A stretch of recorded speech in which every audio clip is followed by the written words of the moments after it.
Okay, so what I want to do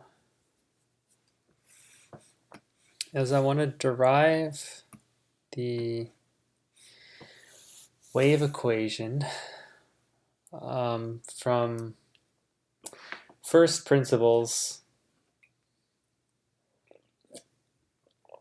but really it'll just be with as little assumptions as possible. Okay. So the first thing is that we have a closed system.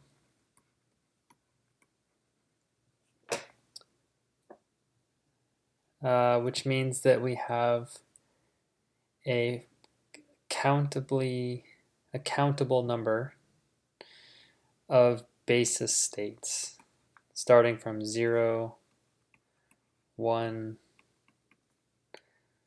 and so on.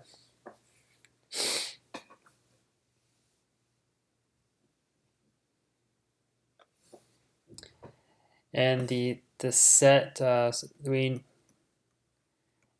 know every basis state. So there's no environment. There's no environment that information is being lost into. Nothing's leaking into an environment. We know the complete set of basis states. Then we can write our system ket. I'll call psi. We can write it as some expansion in the basis states.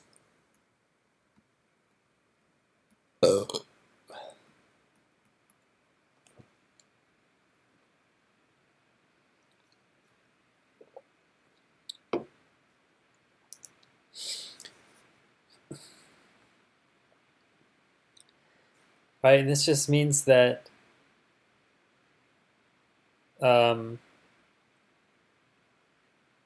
system is in some superposition of possible states. So I could write this as a sum from n equals 0 to infinity alpha n times n.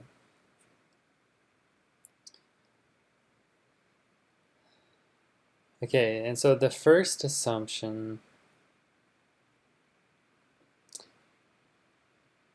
is that the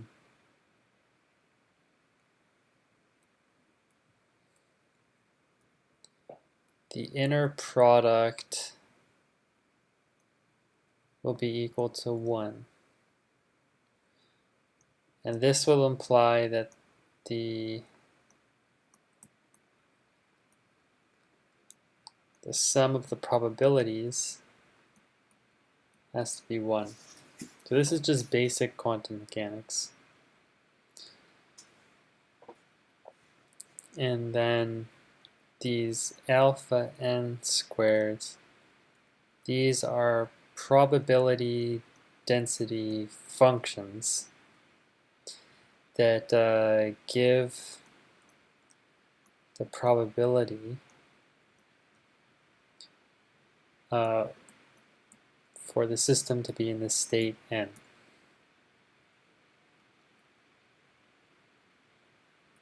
Right, nothing really new there.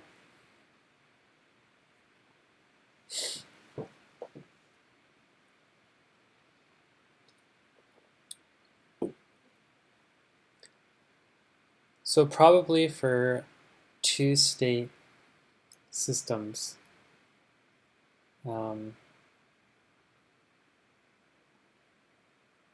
we are familiar with the block sphere.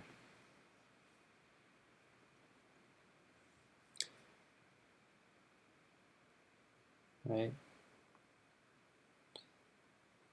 So if I just have two states, 0 and 1,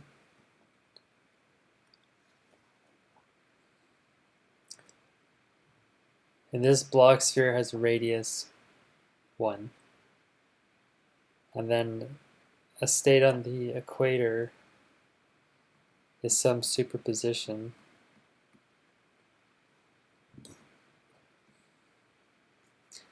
And I think this one has an I. I don't remember exactly what these are, but I think there's an I on this one. I probably got this wrong. But it's something like that. And there's these ones, let's have a minus I. Or is this one minus? Yeah, I think this one might be minus.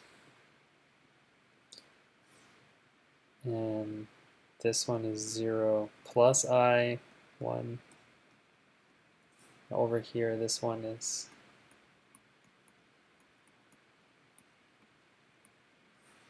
let's see how well I did.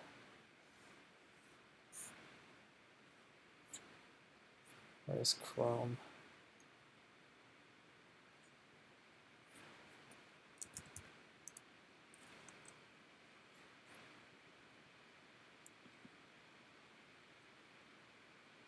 Okay, so this one is minus, that one's plus, but whatever, doesn't matter, you get the idea.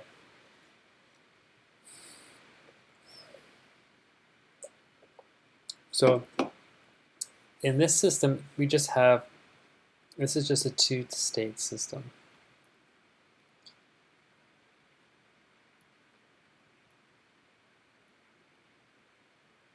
Right? And then at these points, alpha naught is 1 over root 2, and alpha 1 is plus or minus 1 over root 2, or plus or minus I over root 2. And the point is that, oh, right. And these states up here are the results of measurement. You can either measure 0 or measure 1, right? The only things I can measure are 0 and, right, where this one will give me alpha 1, and this one will give me alpha naught. So 0 and 1 are the results of measurement. So when I make a measurement, I either get 0 or I get 1. There's nothing else I can get. But when I'm not making a measurement, so let's say that I'm not observing the system. And just for the sake of argument, let's assume that at some instant in time, the state psi is at this dot here. Now, if I'm not doing any type of measurement, then what's stopping this state from just moving around on the surface of this block sphere, right?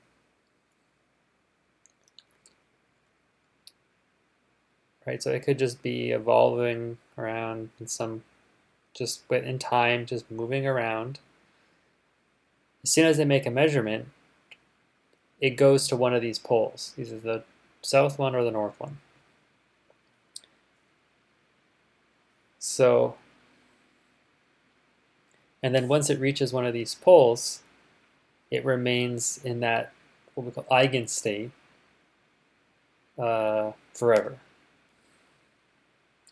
But this path is the evolution of the system.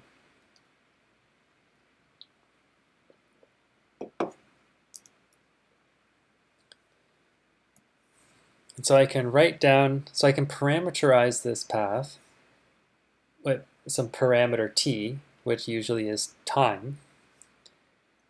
And so I can speak of a time-dependent state of my system, which for this two-dimensional case will just be, I'll just put the time dependence in the probability amplitudes.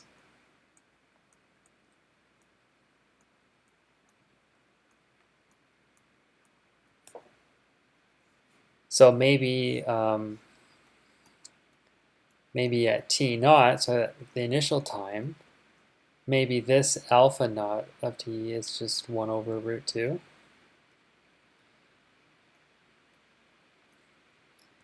And this alpha 1 at t naught, let's say, is minus I over, or I'll put I, no, I'll put 1 over root 2. So what this means is that we initially start over here, and then as time goes on, we evolve by changing these time-dependent coefficients. Okay, but nothing is stopping us from the general case.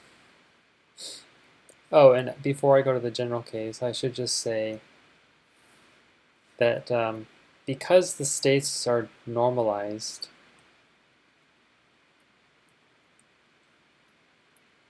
this must be true. So this gives the radius of the sphere. So the radius of the sphere has to be equal to 1. And that means that the probability of finding the state, or probability of the system being in the basis state or eigenstate 0, plus the probability of it being in basis state 1 has to be equal to 1.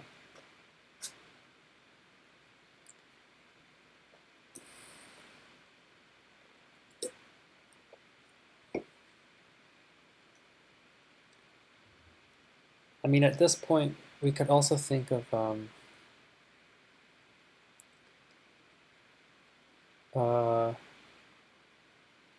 another two-state system, right? We could think of,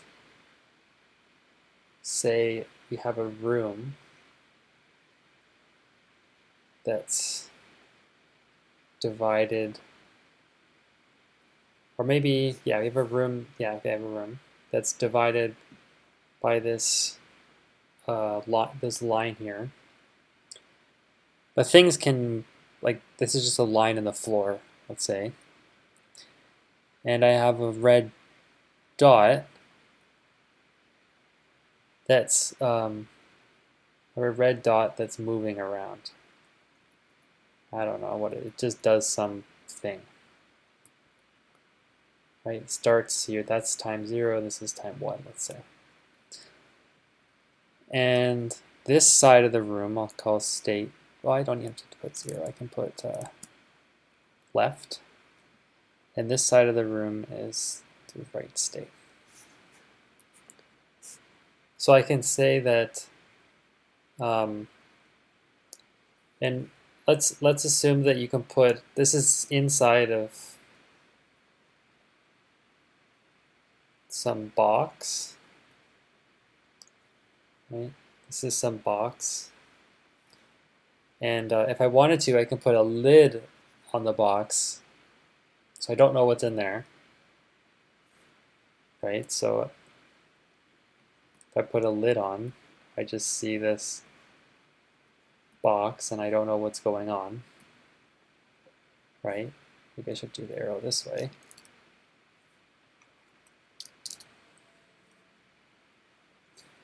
But then when I lift up the lid, so that's supposed to be me taking off the lid. So open box. Now I can see this little dot moving around. And it's either going to be on the left side of the box or the right side of the box. Those are the two options. So I can write this. This is the state of the inside of the box, right? For this red dot, but for the red dot. So this is either going to be on the left side or it's going to be on the right side. There's only two possibilities. And you could ask yourself, well, what's the probability of it being on the left side? Well, if I put the line directly in half, right, and I say that the box has just, well, actually, a better way to do it is just to say the box has some volume v, right? So some volume v. So the probability, let's just say, is the v over 2.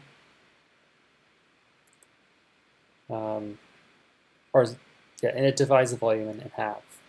So you just have 1 over root 2, 1 over root 2. Because we define the probability, right? This is the probability, the absolute value squared.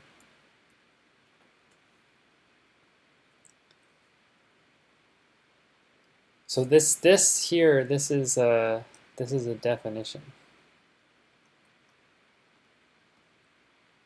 And this and in here is just a way, it's a way to organize information about the system. Right? So similar to how a matrix, right? Right? That's just a convenient way to organize information. And there's rules, you know, for multiplying matrices, right? Same sort of thing here. This is just a convenient way to organize which side of the box is the particle going to be on. And then there's rules for figuring out what's the probability. I mean, you don't need to organize, you don't need to do this problem in this quantum mechanical kind of way. You could just skip to this part immediately and just say that it's a two-state system. The box is evenly divided. There's half probability of being on either side. You know? But I just wanted to show you that this way of thinking of things in a superposition is not just quantum mechanical. Like, I mean, you can it's just a way to organize information. Like how we organize information in matrices. I mean, also this, you can also think of this as, I mean, this does have a direct analogy to matrices or vectors, right? Because you could think of these states as just orthogonal axes, and my state psi is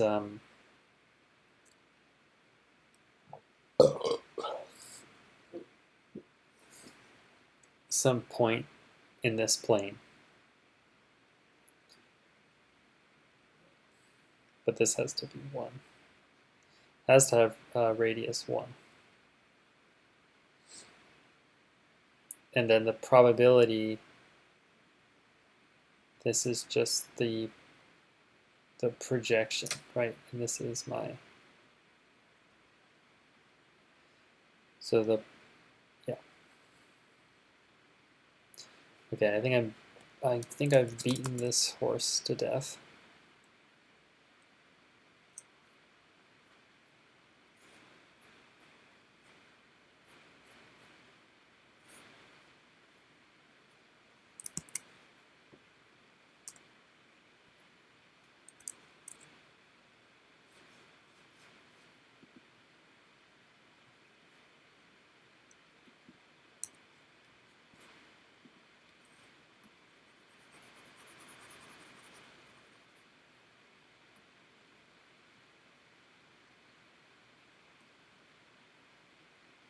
Wow, very nice way to erase things. Just zooming out. I never realized that. All right. Okay. So we can write so we're going back to this evolution, and we call this Hilbert space.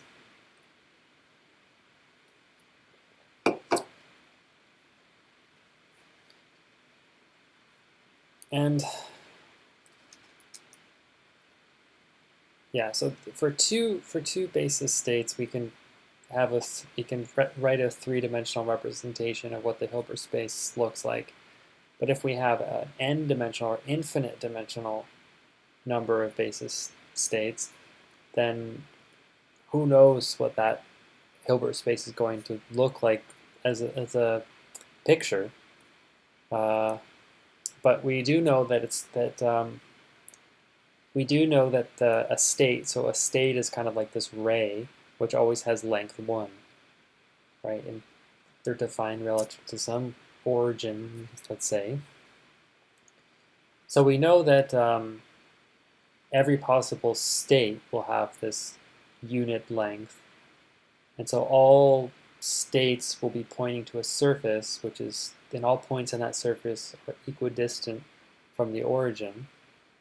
Right? So we can think of Hilbert space as just some n-dimensional sphere, right? Where n can go to infinity if you want.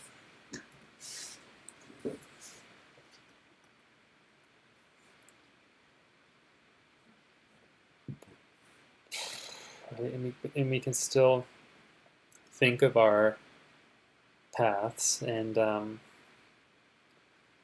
instead of there just being, two states like this,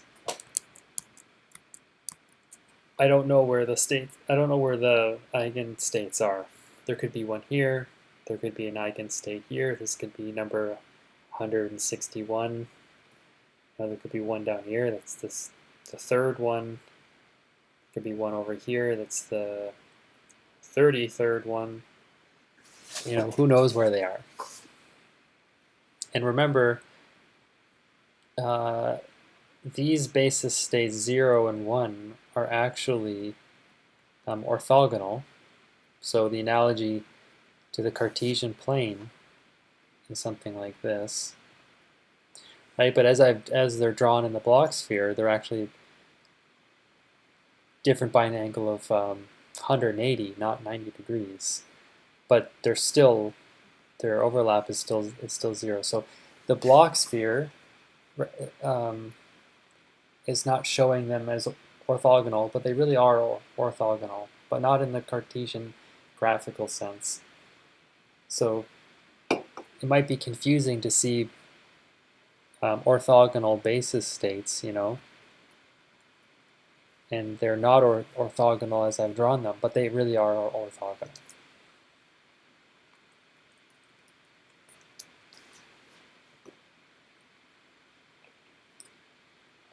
Okay, so don't think like the distance between, or the graphical representation, or the pictorial representation of these basis states, don't think of them as in real space. They're on the surface of this n-dimensional sphere that I'm just drawing a cartoon of. All right, but anyways, so this curve, let's parameterize it by t. And so my state psi of t for n equals 0 to infinity. I'll stop writing that soon. And now these probability amplitudes are dependent on the time, but the basis states remain fixed. Right, so you can think of it as this sphere surface has a bunch of dots on it that represent these eigenstates, and it's fixed. So it's not rotating, it's not moving. All that's happening is this this state psi is kind of moving around this static constellation of eigenstates. And this alpha t is encoding this path. So this path here is an alpha n of t. which is a vector.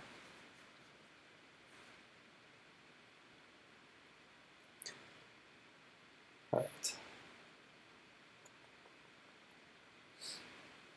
So where do we want to go from here?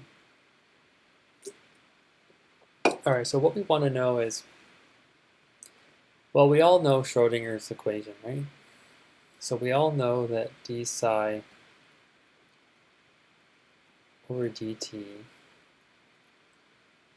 is equal to h operator times psi of t. And there's a factor of I in h bar. I'll put the I in.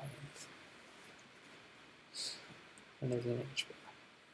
Okay, so that's the Schrodinger equation. So I'm going to try to derive this starting and just somewhat from first principles, or as abstract or as basic, as general as I can. Okay? But the solutions to the Schrodinger equation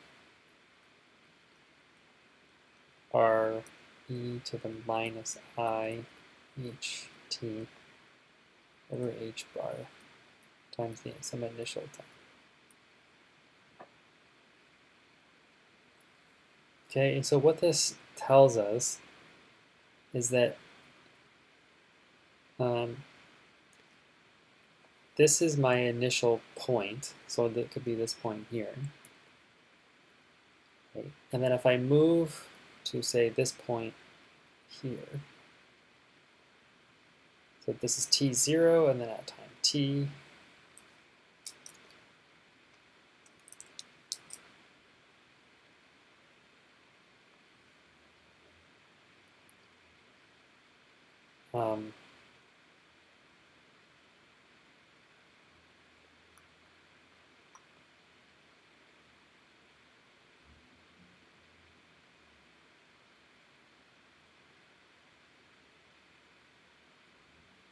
yeah, I just accumulate this phase here.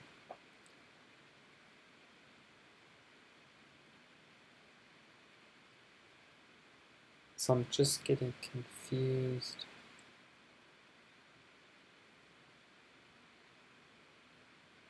I'm just getting confused because I want to know is alphas of t. Oh, right, okay. So let's put this into here. So I'll drop the sum.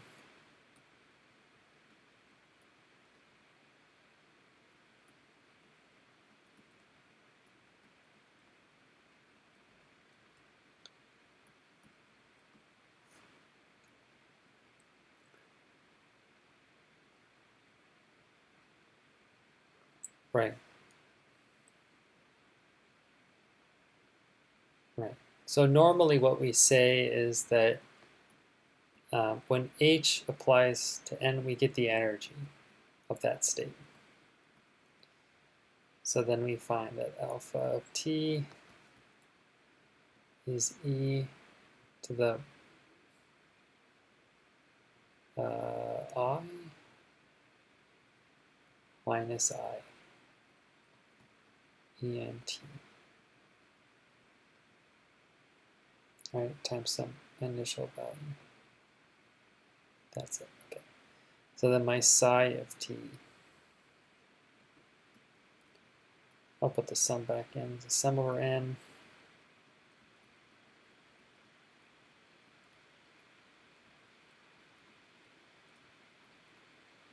Okay.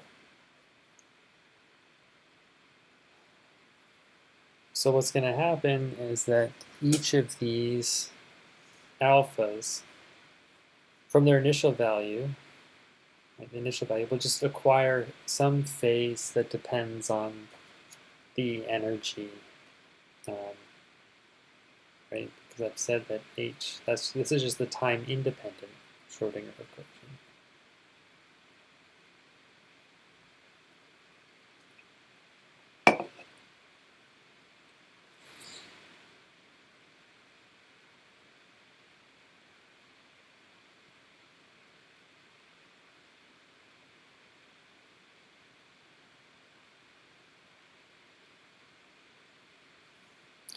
right? And the time independent. Yeah, okay, yeah, you don't need to worry about that. So it's just saying that this operate when I act on this operator onto one of the states of the system, I just get the energy of that state. Okay, but this is kind of stuff that you've probably already seen, that we all know already. This equation here is very, very basic. What I want to do is I want to figure out how to get to here, right? And get to this solution. Okay.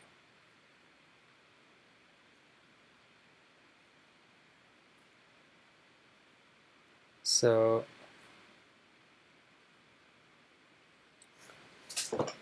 okay.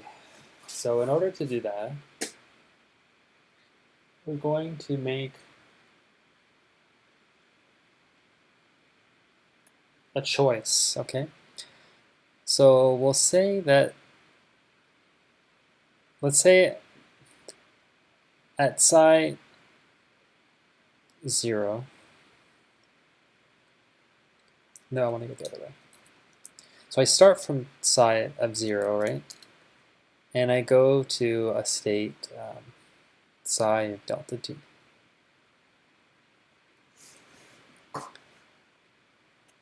And now, so that's taking one step.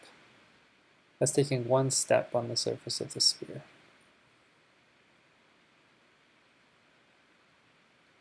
It's delta t.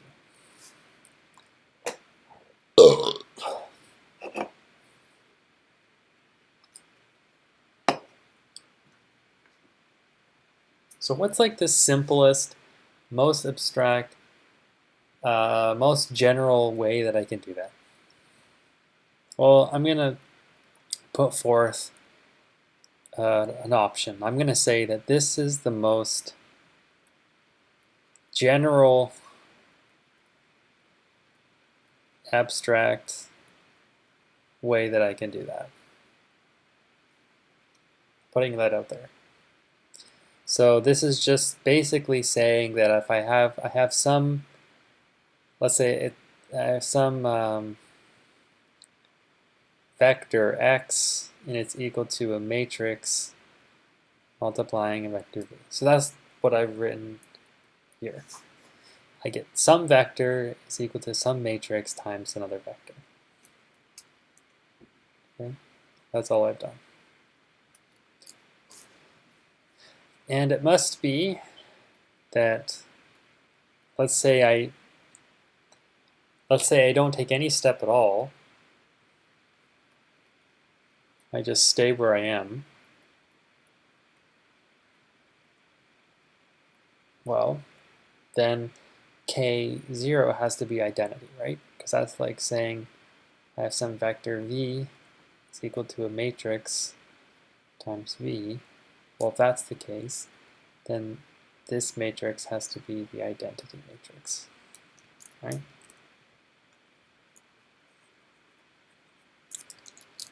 So therefore, K of 0 has to be the identity.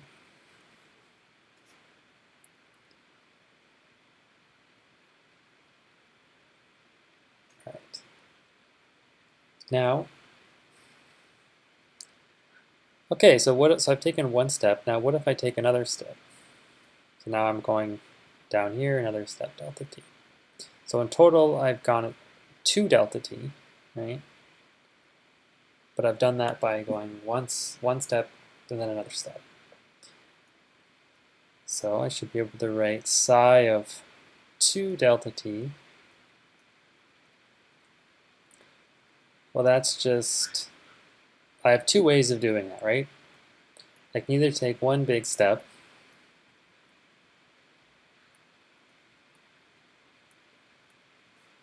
or equivalently, I could do that in 2 steps. Right? So I could go like this. Right? So first, I act on my initial state by this k delta t. I move 1 step. And then the result is this. And then I act with k delta t on that state and make a second step. And I'm positing that that is equivalent to just taking k2 delta t, applying that to the initial state, and taking one big step.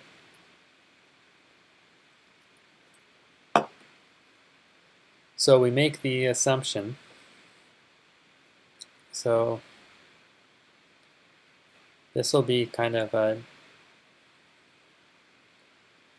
assumption here that, but in general, for n steps,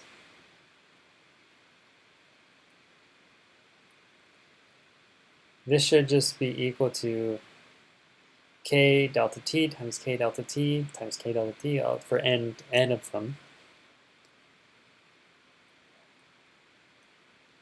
Right, so I'm just multiplying k delta t by itself n times.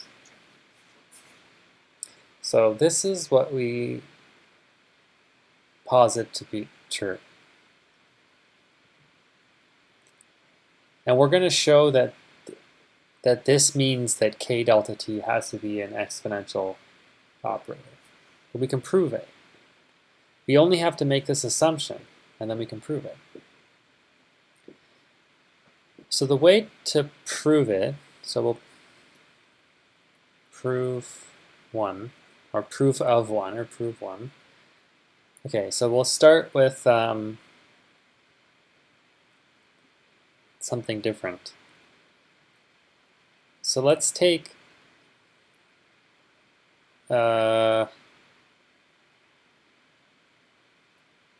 something like this.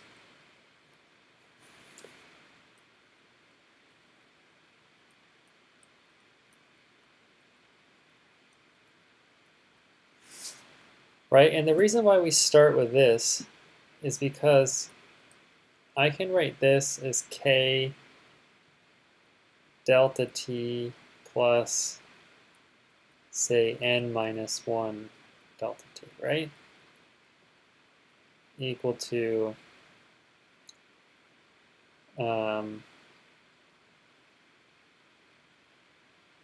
k delta t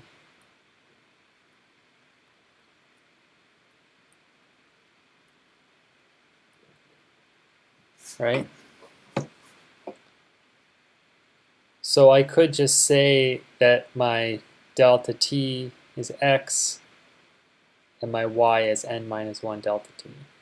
And this is my f of, right? Is that right?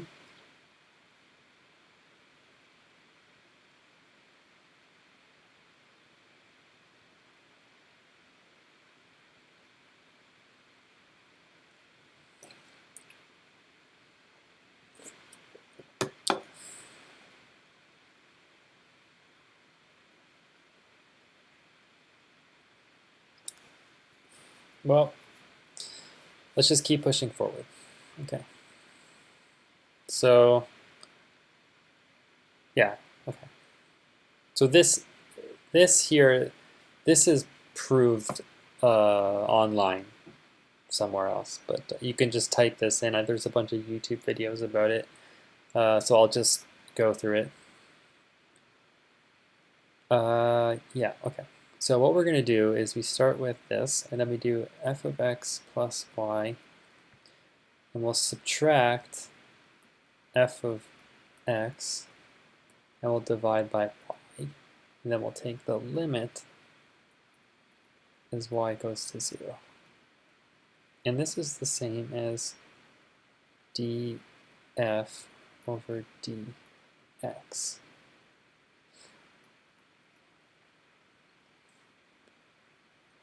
Okay, but f of x plus y is f of x times f of y.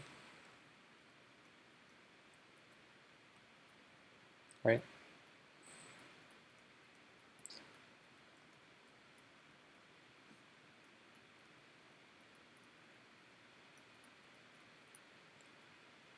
And this is equal to, you can pull the f of x out.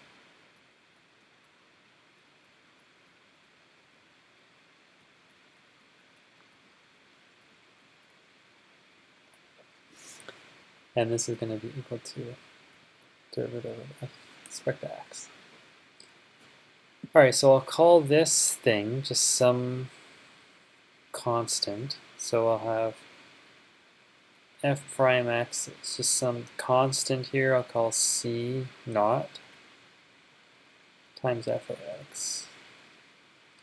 So therefore,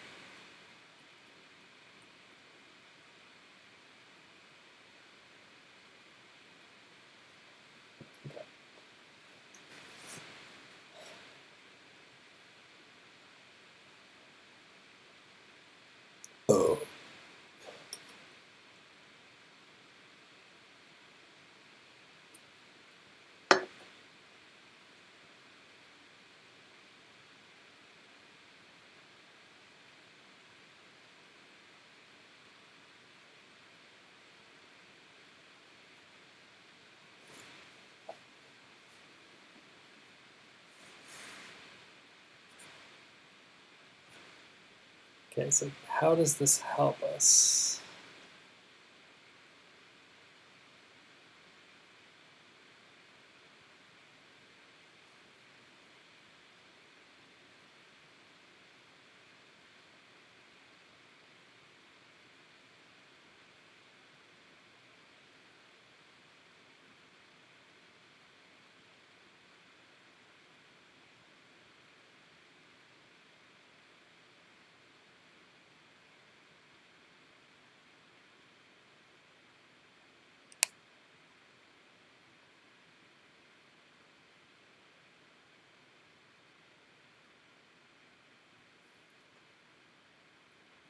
Right, okay, so let's,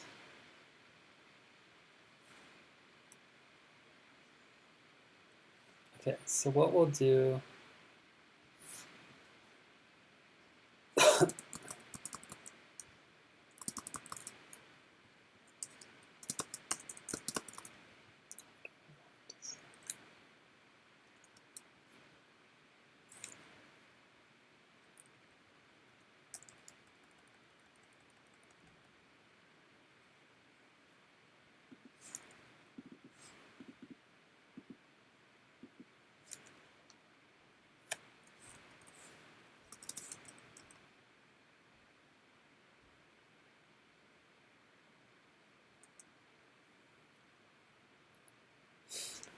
okay, so we want to write this form of this form. We want to write 1 in this form here. So we want f of x to be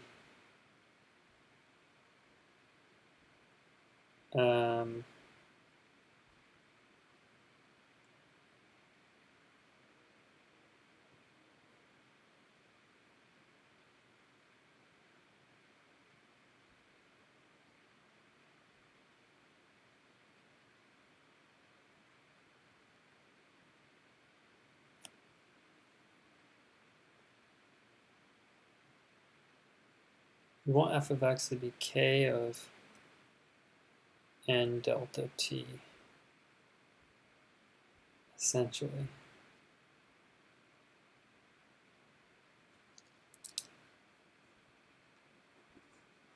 Something like that, okay. So let's write it as k of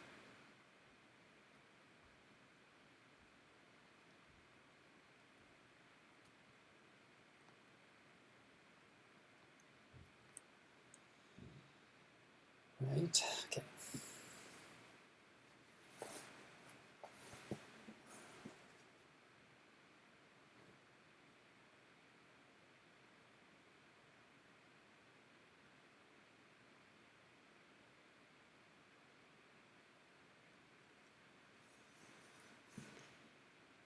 Okay.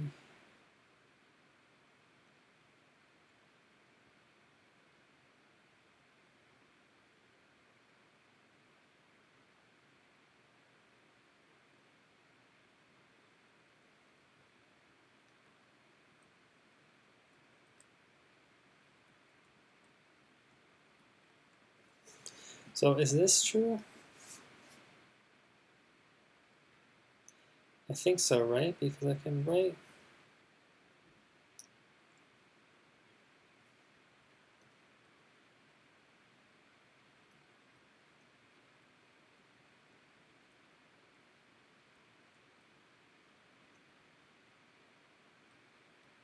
Yes. Which is just equal to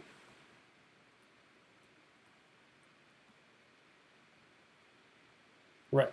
Okay. Okay, that makes sense. So now we just have to say let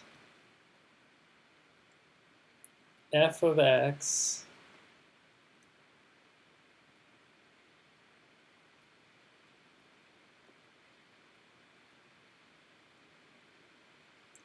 right, and f of y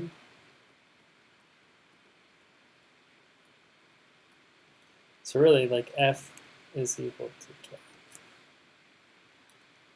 X is equal to n minus 1 delta t, and y is equal to delta t. So just taking this and plugging it into here, we find that k of n minus 1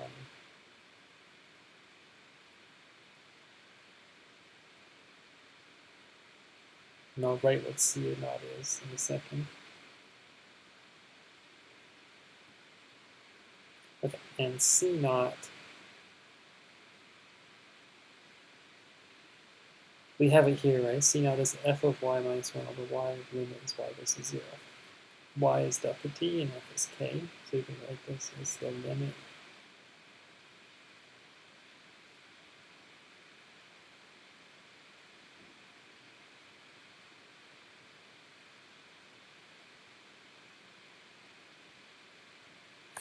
Right, now the interesting part is that we know that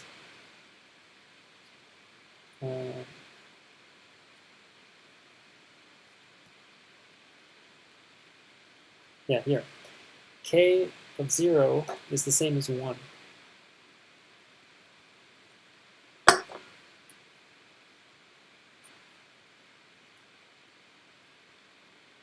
So we can write this as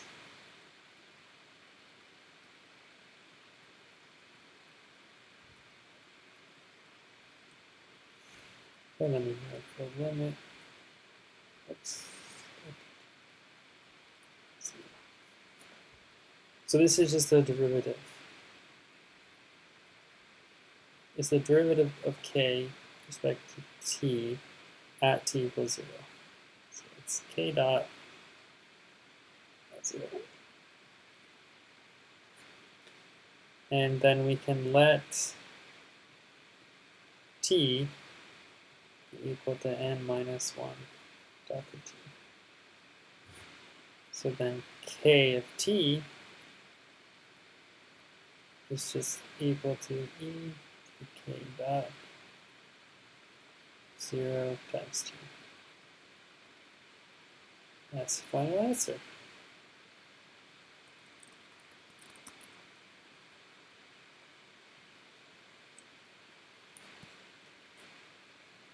Okay. So now, right, if we go back to here, right? Oops. Here.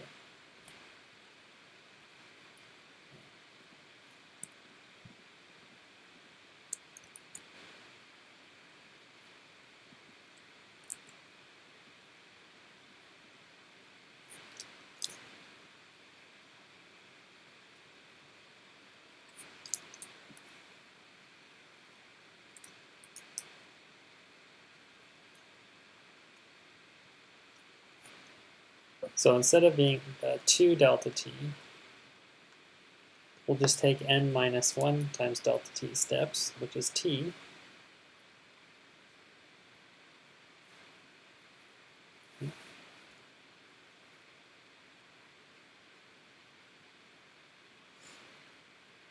And so that now we can create the Schrodinger equation.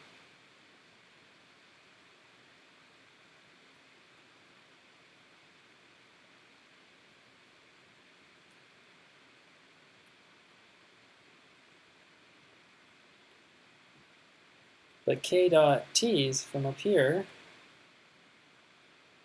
there's just k dot 0 times e to the k dot 0 t, but that's just kt, and then kt acting on psi naught just gives me psi of t.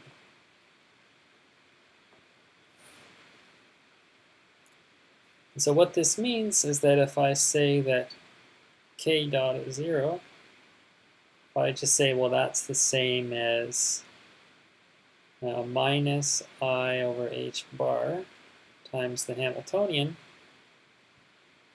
now I have the Schrodinger equation, right?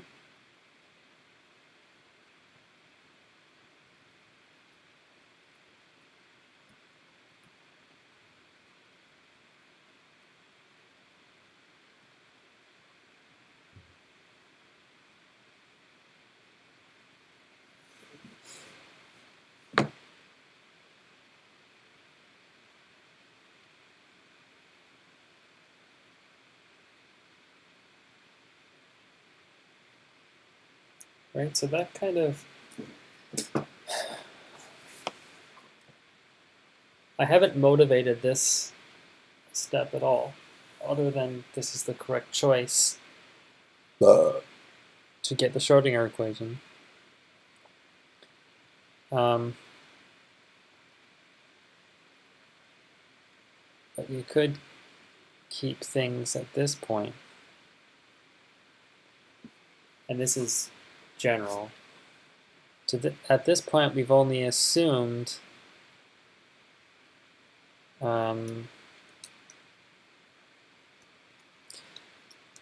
we've just assumed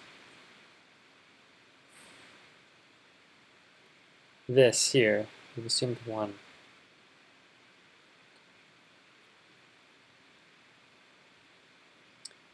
The other thing is we know that probability is conserved, so psi of t itself has to be 1. And this means that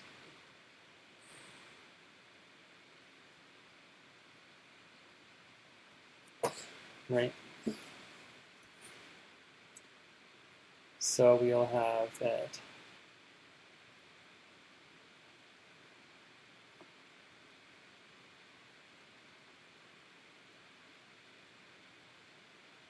so there's a t. Yeah.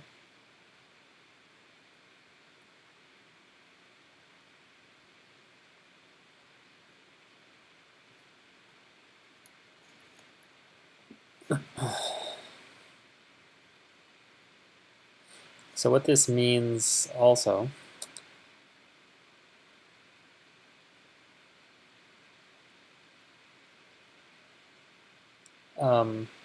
is that the commutator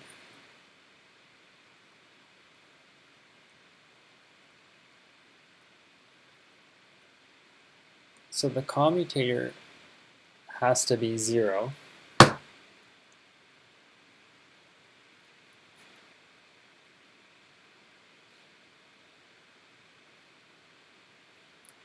Right, that comes from Baker, Campbell, Hausdorff.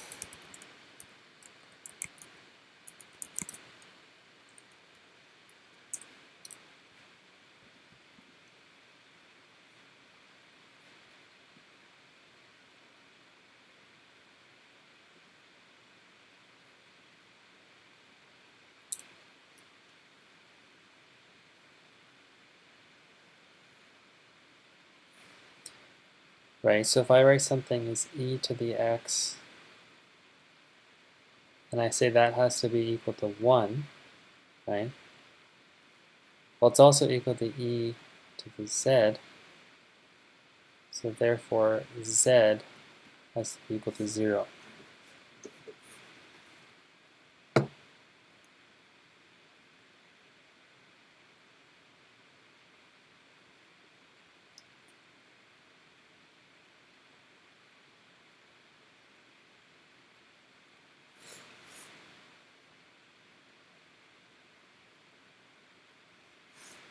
So maybe you hold off on that just for a second.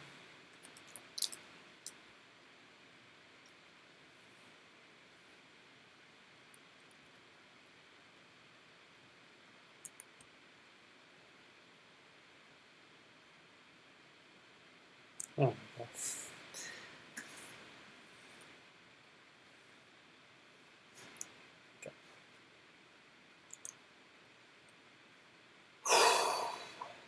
Okay, so that means that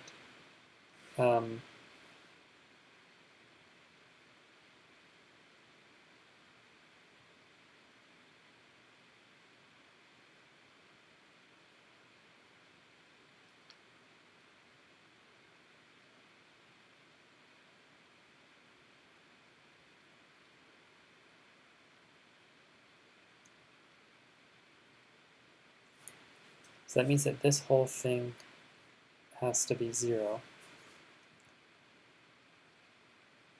So one possible choice. So one choice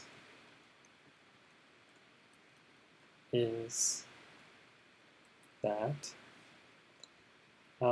x is equal to minus y, and the commutator between x and y, it's alpha, is just some constant c.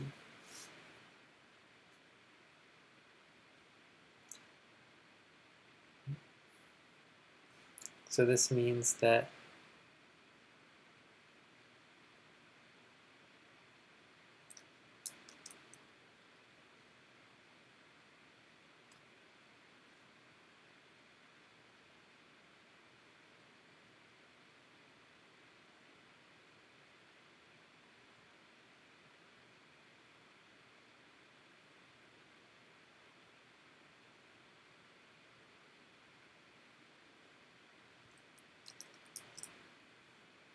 well, that would just be 0.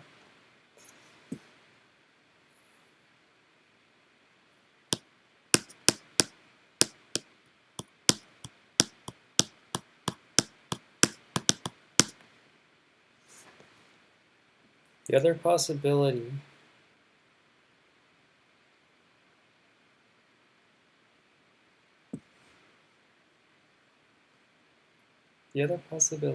is that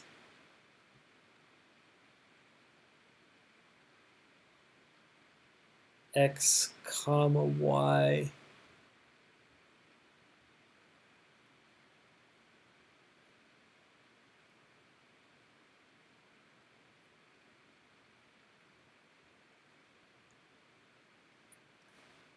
the possibility is that x comma y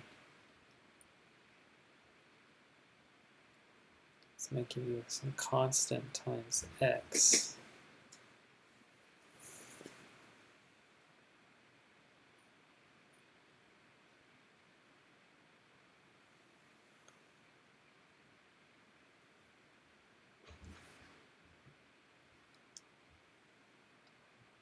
No, I'm not sure.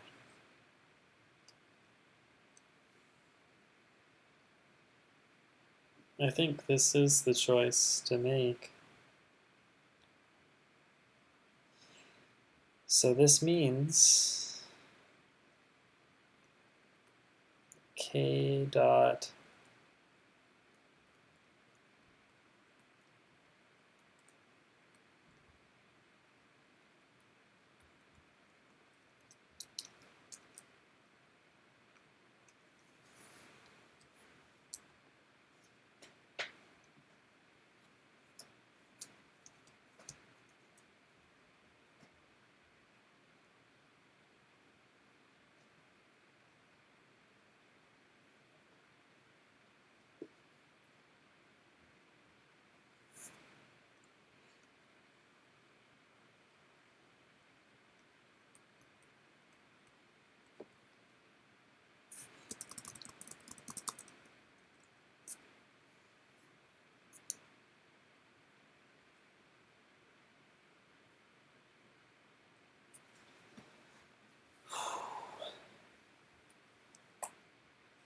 Okay. So we'll let k dot 0 some a plus a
So we'll let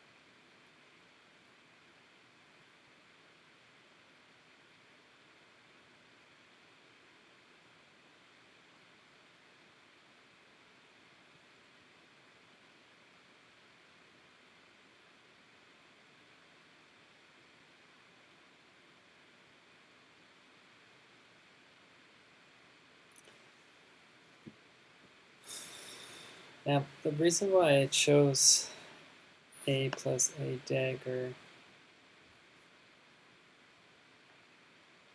because I'm expecting this to be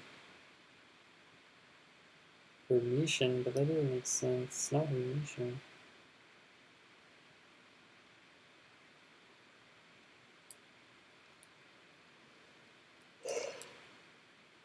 So what's the most general choice for K?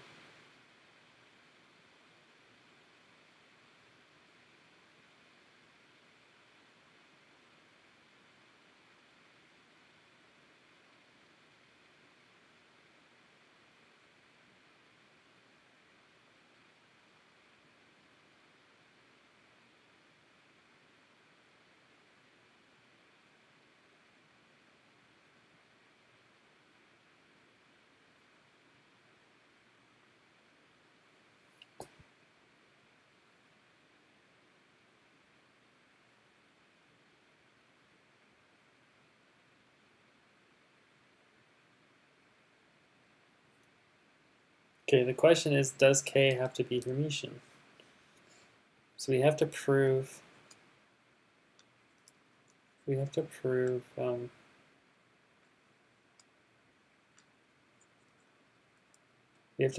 K is Hermitian.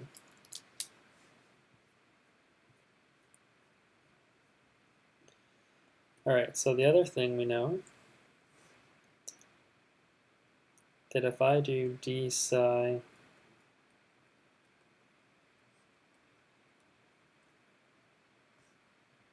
this has to be 0.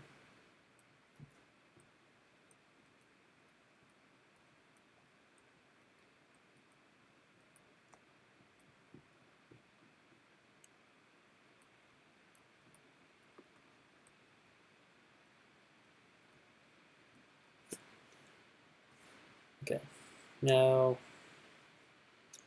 this thing here is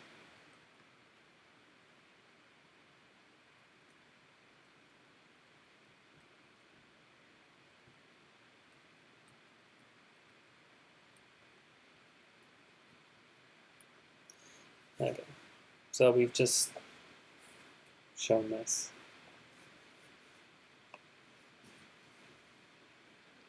It's supposed to be a dot. Okay.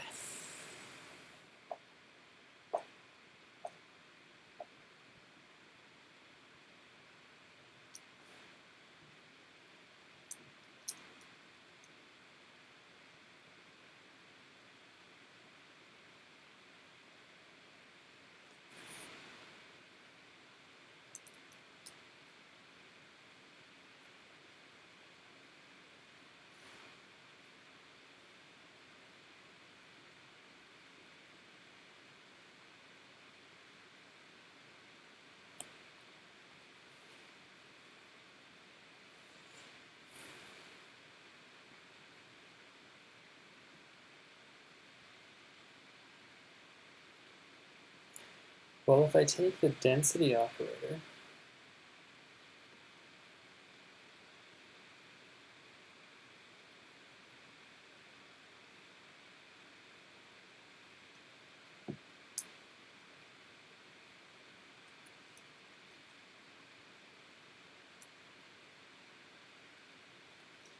so I don't think there's nothing requiring k to be Hermitian.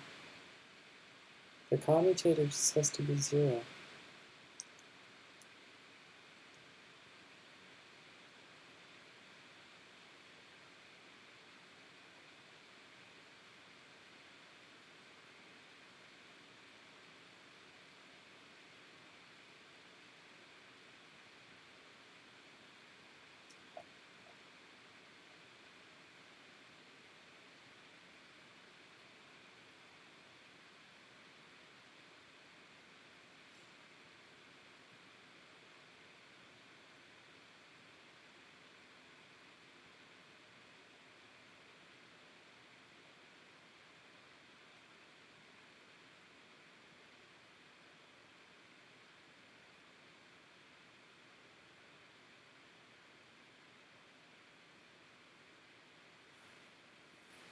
I mean, I could write this as like,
yeah, so I'm just messing around here.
Yes, so we could assume that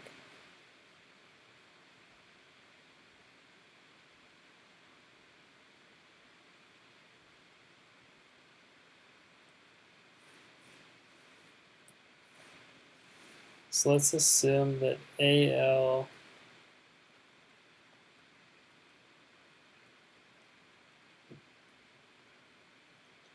is pretty standard for like bosonic operators. Maybe this is a generator of like photons or evolution or something. So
instead,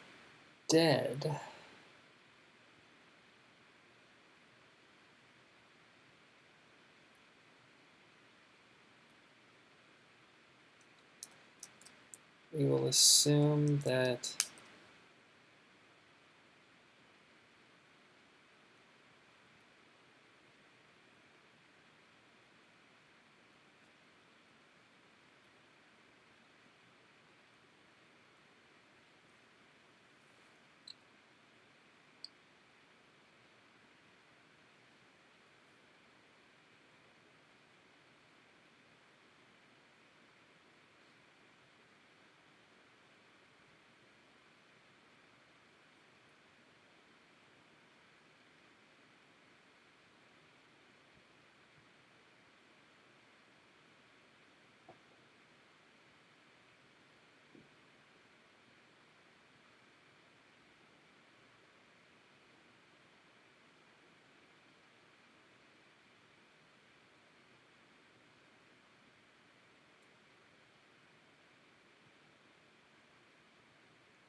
I mean, the easiest choice, I'm just playing around, but the easiest choice is just to say that this is equal to some A,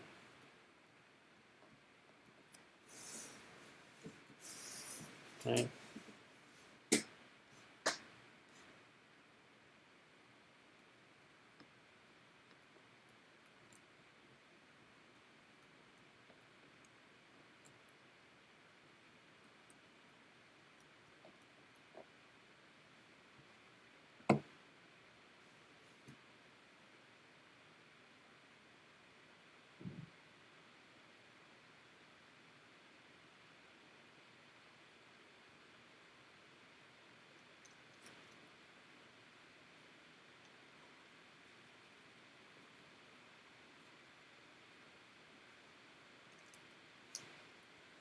Sorry, I wanted to.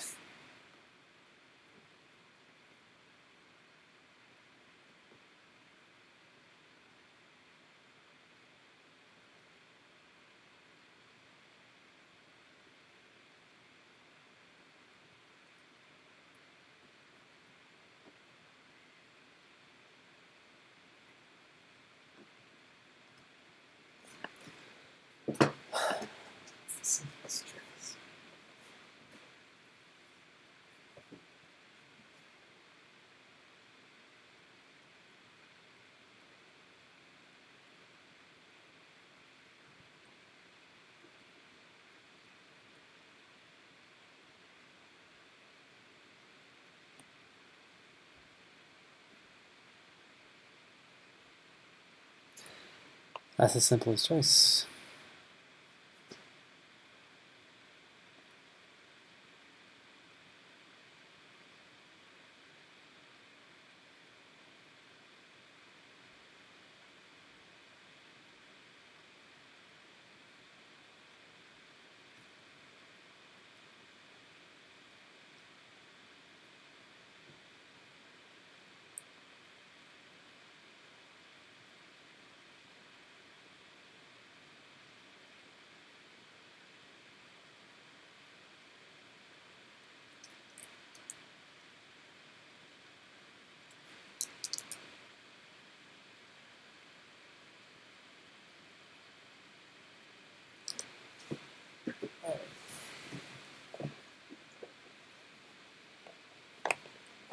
Okay.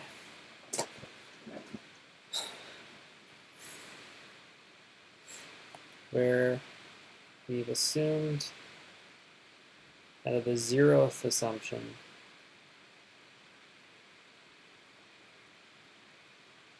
is 1. The other assumption is that k at n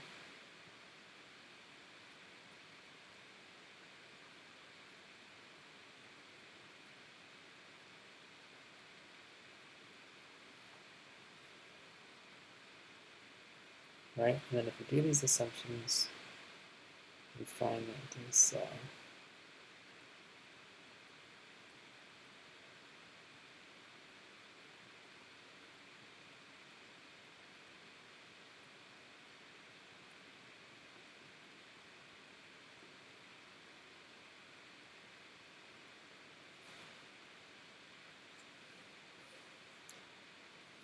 and then also that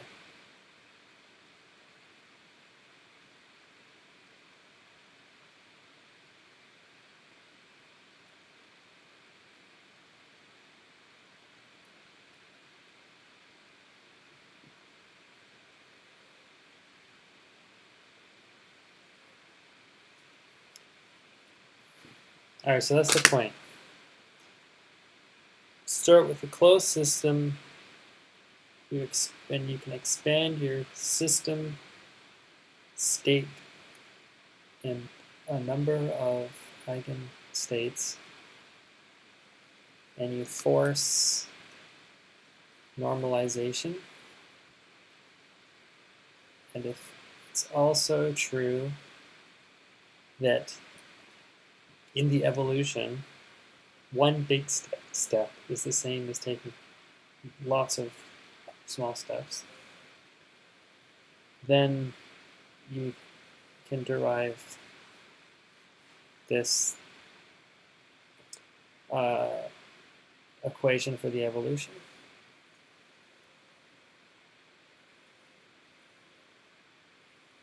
And yeah, and then if you want it to be the Schrodinger equation, you basically just say that A is equal to 1 for h bar, and J is the Hamiltonian.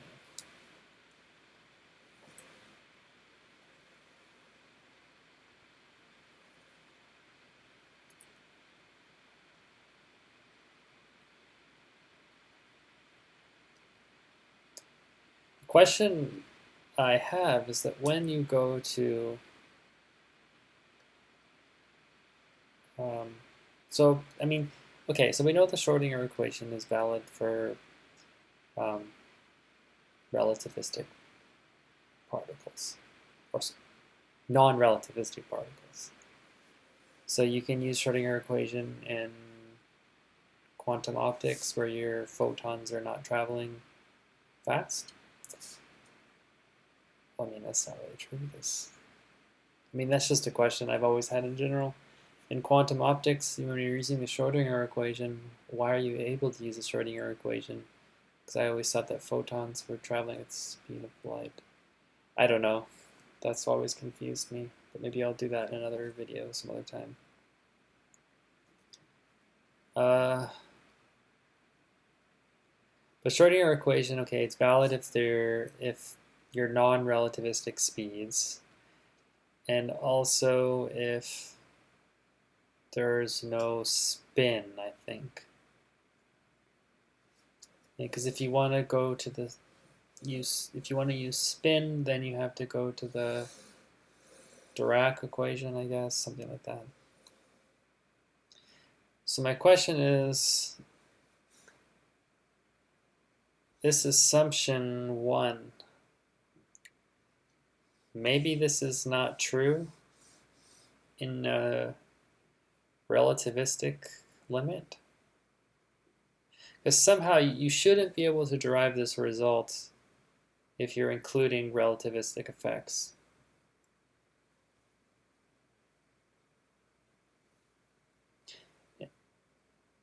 And so either you get rid of the normalization,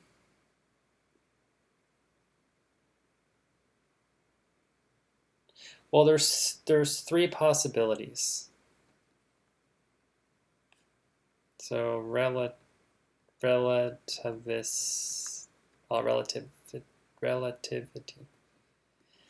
Okay, so there are 3 possibilities. Okay, so 0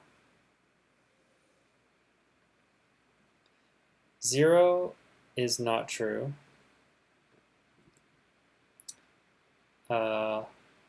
1 is not true. Or 0 and 1 is not true. So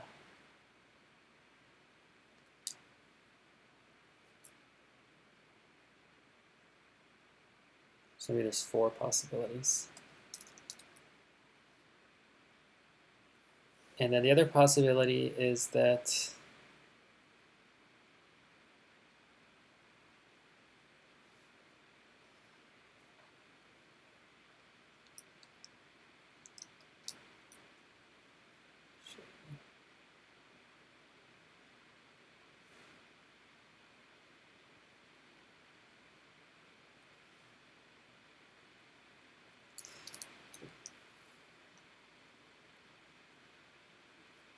let me do something else.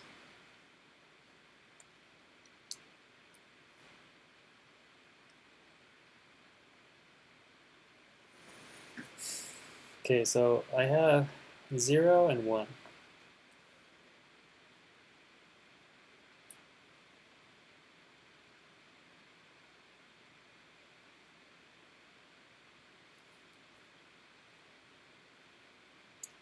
And then I have 2, and then 3 is the Schrodinger equation. So so 0 and 1 connect to 2. And then if I have 2, I can go to the Schrodinger equation.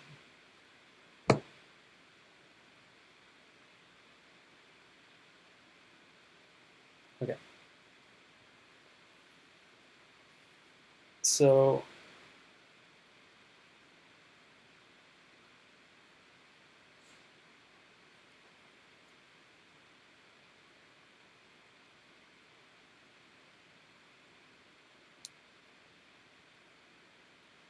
So there's a number of possibilities for relativity. Okay.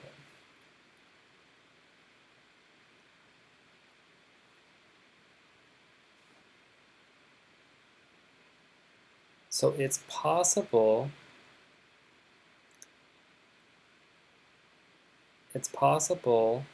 that in relativity, okay, so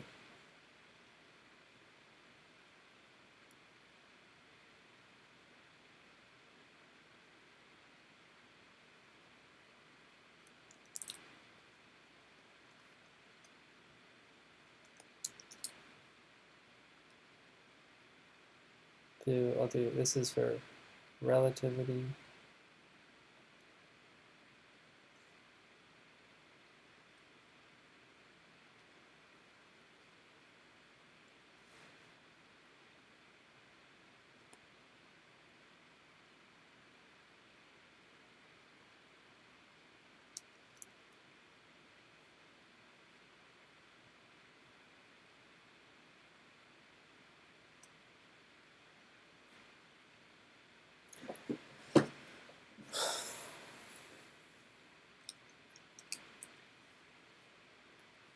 Okay, well, the point is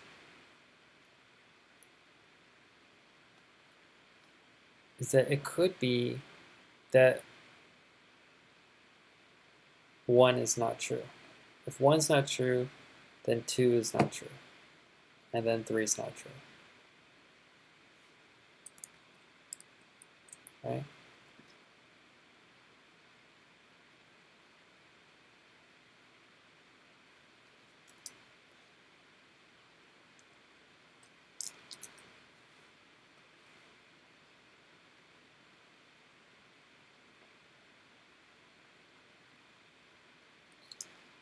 Okay. So, or it could be that 0 is not true, and then 2, and then not 3, not. Okay.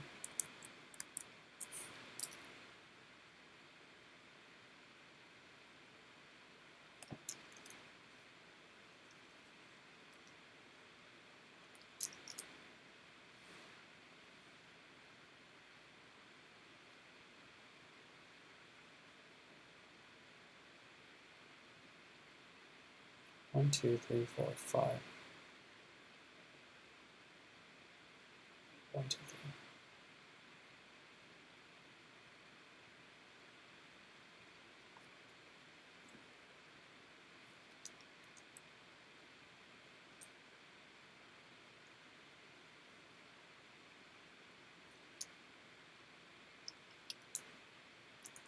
Yeah, okay, so 2 has 3 connections.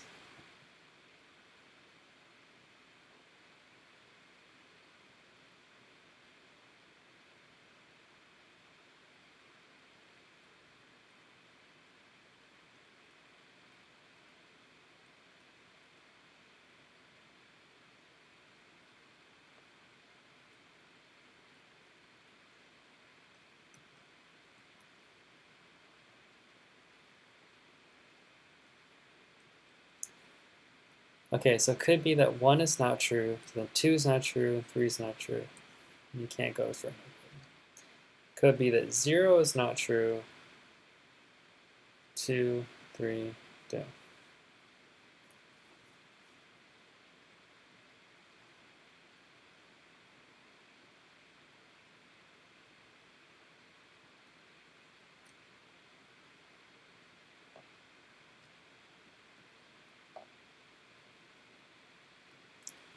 Or it could be that you can form 2,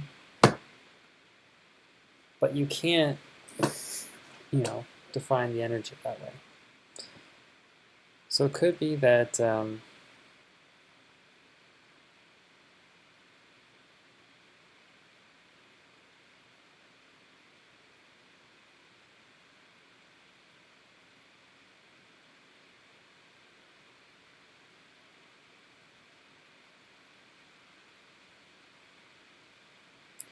so it could be for whatever reason this is not true in relativity. even though this is true, right? So you can't form the equation.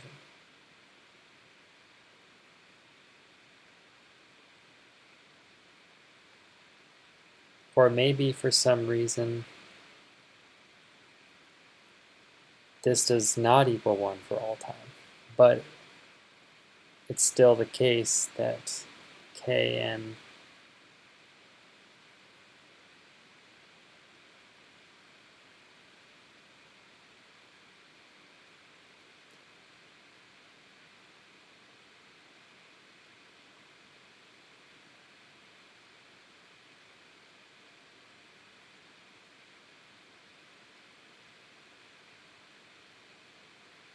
wait a second. No, I can still form this equation, actually.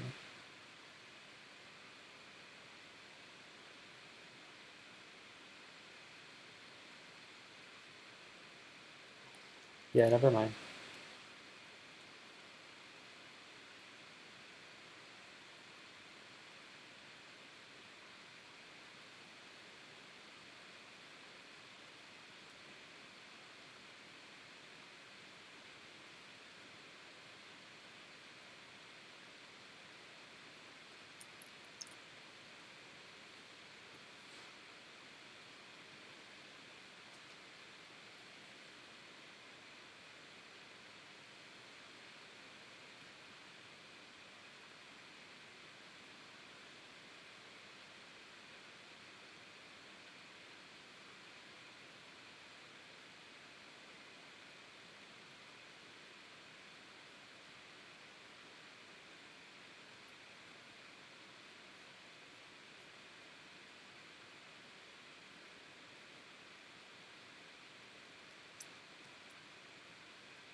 Okay, so what these means is,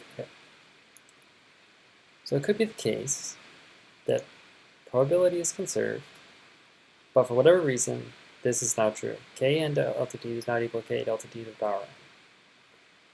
Then you cannot derive 2.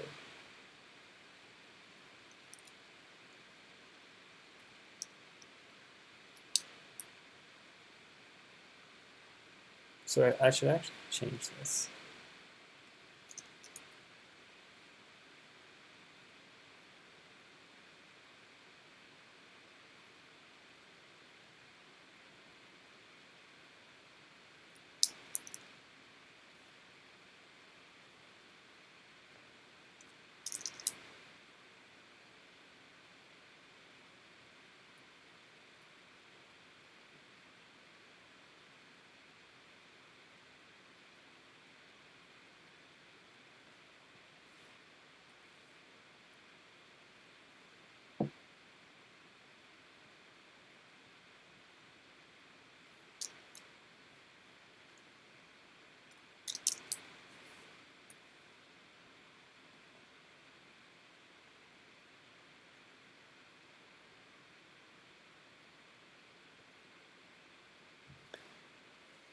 Okay, so it could be the case that k delta t is not right?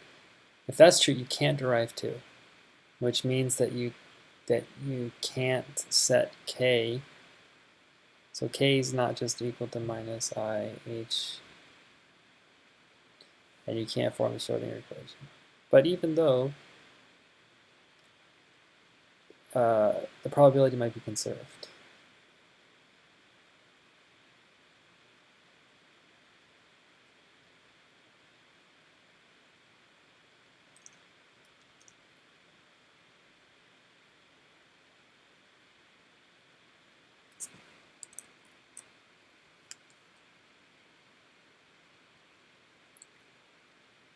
Right, but in this case,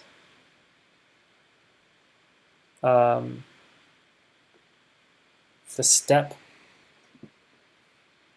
stepping assumption might be true, but probability is not conserved.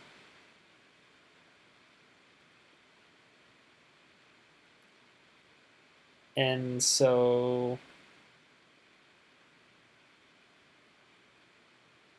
wait, let me just see, did I use the conservation of probability?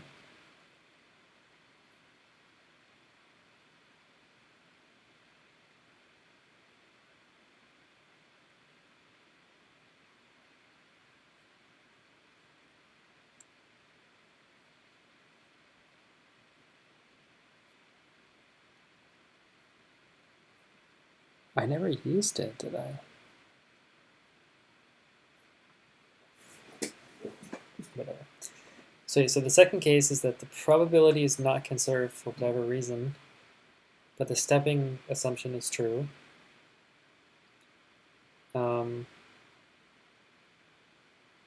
Yeah, if the probability is not conserved, then you can't derive the Schrodinger equation,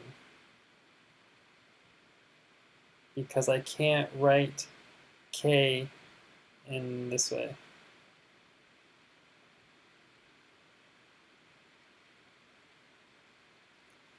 All right. And then the last case that I can think of is that, okay, so the stepping assumption is fine. Probability is conserved. But I can't, for some reason, I can't assign k to just be minus IH over H bar.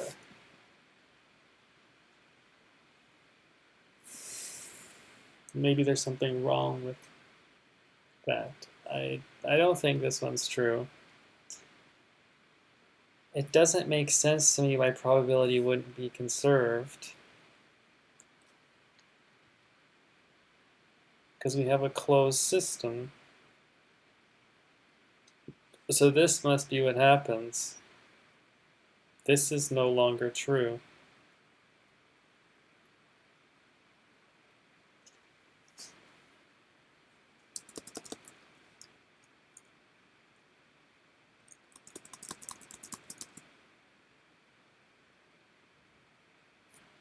So the question is why?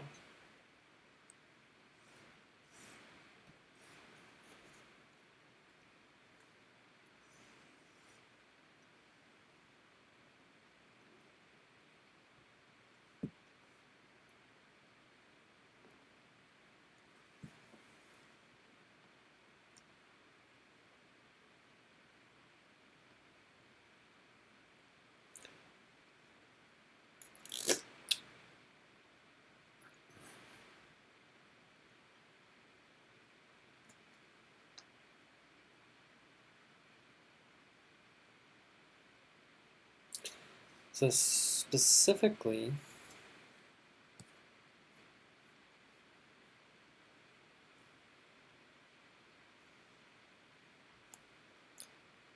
it must not be true.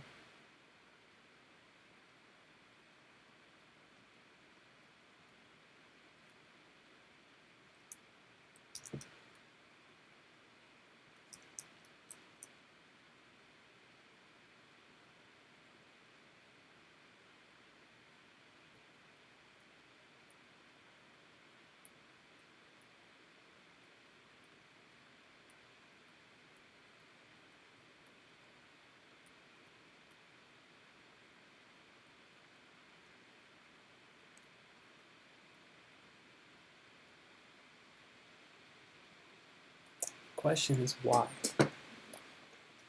What happens? What breaks down? What's built into this?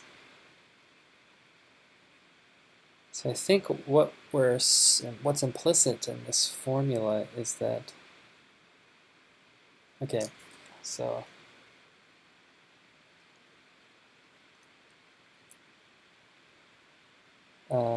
k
And then if I do k delta t,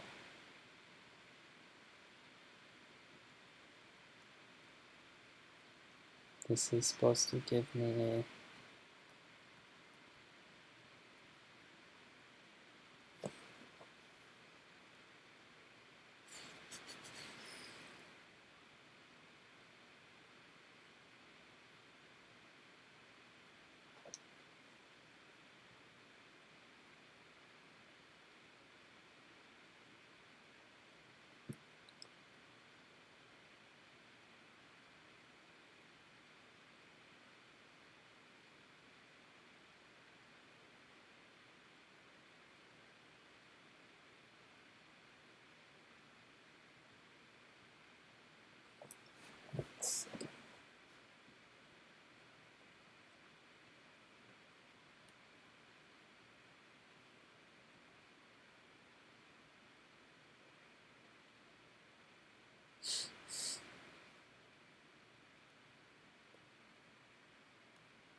maybe there has to be some sort of limit on the step you can take.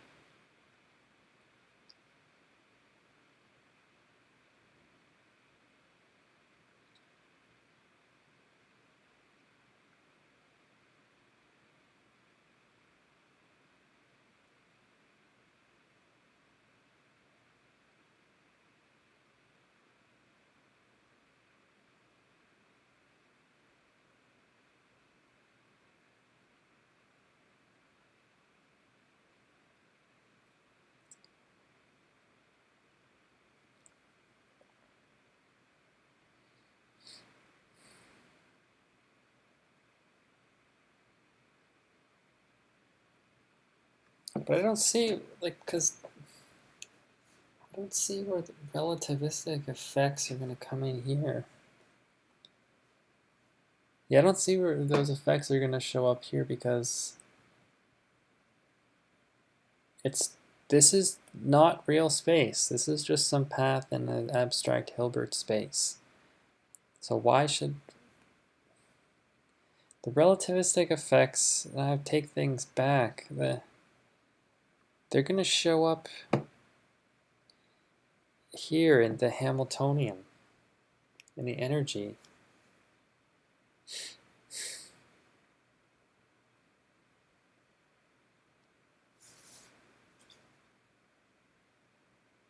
So actually, I think probably this one is...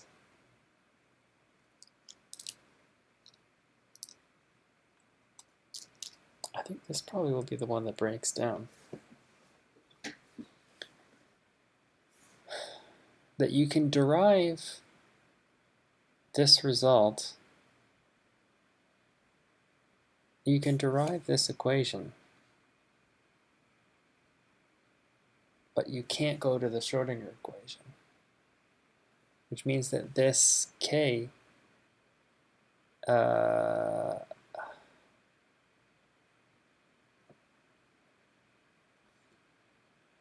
this k is no longer the energy.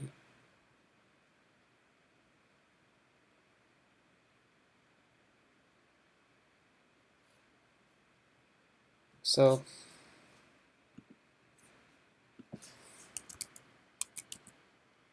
actually once.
Yeah, I was just thinking that if I can guess the form from the from the Klein-Gordon equation, or let me look at the Dirac equation actually. Because I think the Dirac equation is first order in time and space.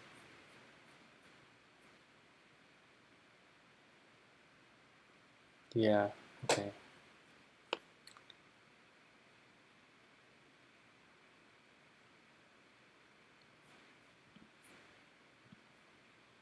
So, I mean, yes, I understand that this is it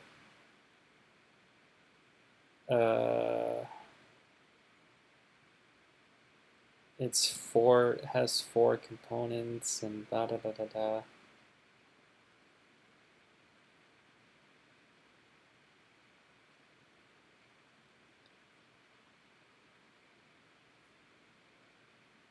But whatever, let's just think for a second.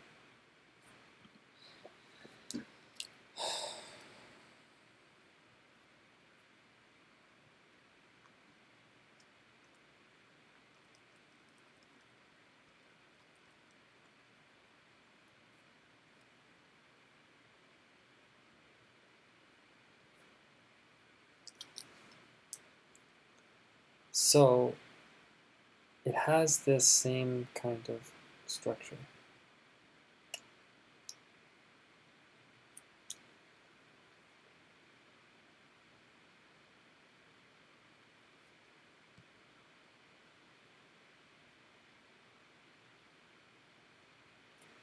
So really what it comes down to is what form does this operator k dot have to have?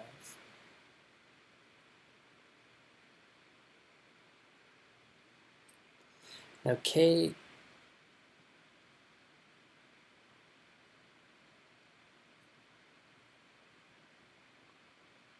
yeah, T is a parameterization of Hilbert space, whereas in this Dirac equation, T is here you're parameterizing space-time, and here you're parameterizing Hilbert space. So there has to be a mapping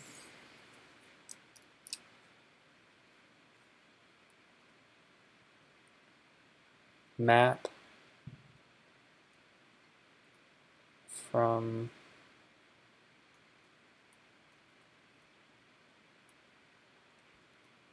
Hilbert space to real space, space-time, real space-time.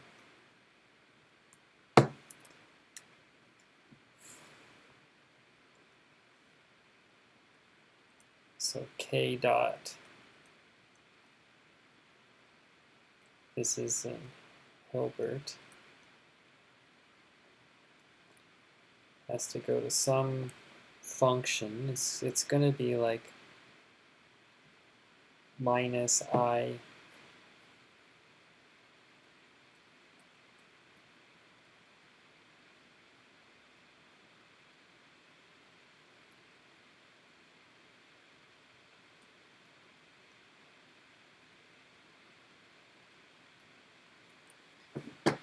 And what is that? How do you do that?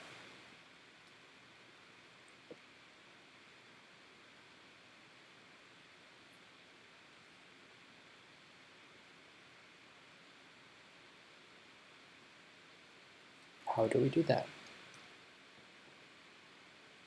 We already know one mapping, so we know for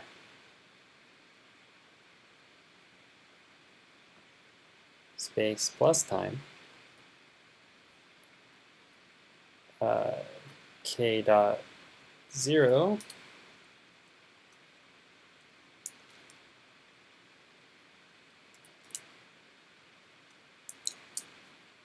it just goes to minus I over h bar Hamiltonian.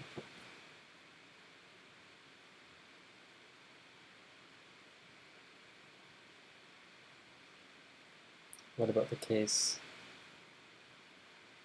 general case?